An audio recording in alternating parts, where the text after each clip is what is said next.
மூத்த பத்திரிகையாளர் திரு சந்திரசேகர் நம்முடைய நிகழ்ச்சியோட பேசலாம். சார் வணக்கம். சுரேஷ் கோபியுடைய அதிருப்தி தொடர்பாக உங்களுடைய கருத்து என்ன?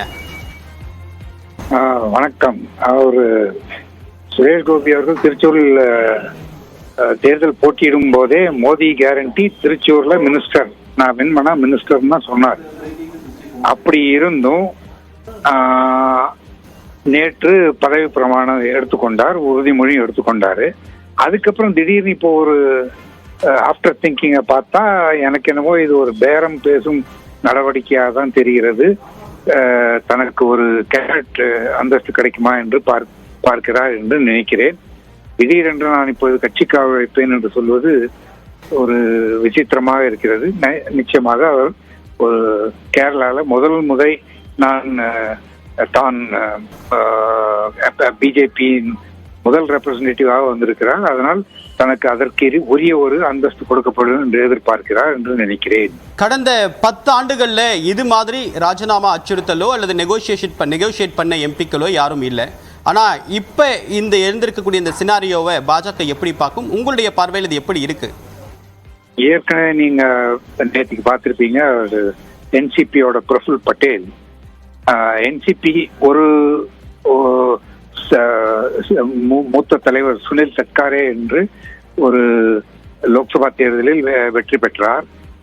அதற்கு அந்த ஒரு நபர் கட்சி என்று அவர்களுக்கு ஒரு MOS இணை அமைச்சர் கொடுக்கப்பட்டது. அதில் ஆனால் என்சிபி கட்சியின் முடிவின்படி அவர் பிரஃபுல் பட்டேல், மூத்த தலைவர் பிரஃபுல் பட்டேலுக்கு தான் அந்த பதவி கொடுக்க வேண்டும். ஆனால் அவர் பதவி ஏற்க வேண்டும் என்றால் அவருக்கு கேபினட் அந்தஸ்து கொடுத்தால் தான் அவர் பதவி ஏற்பார். மற்றபடி இணையமைச்சராக அவர் சேர்வதற்கு தயாராக இல்லை என்று ஏற்கனவே என்சிபி கட்சி முதல் எதிர்ப்பு தெரிவித்தது.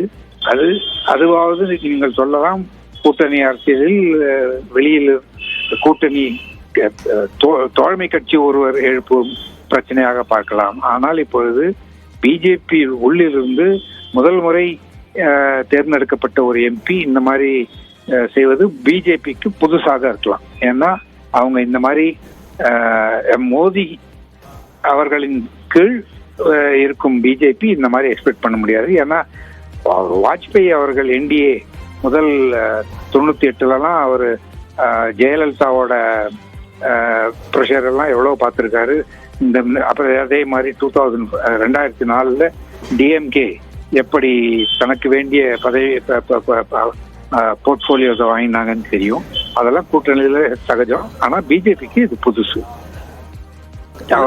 பிஜேபி அண்டர் மோடிக்கு இது புதுசு. உங்களுடைய கருத்துக்களுக்கு மிக்க நன்றி திரு சந்திரசேகர்.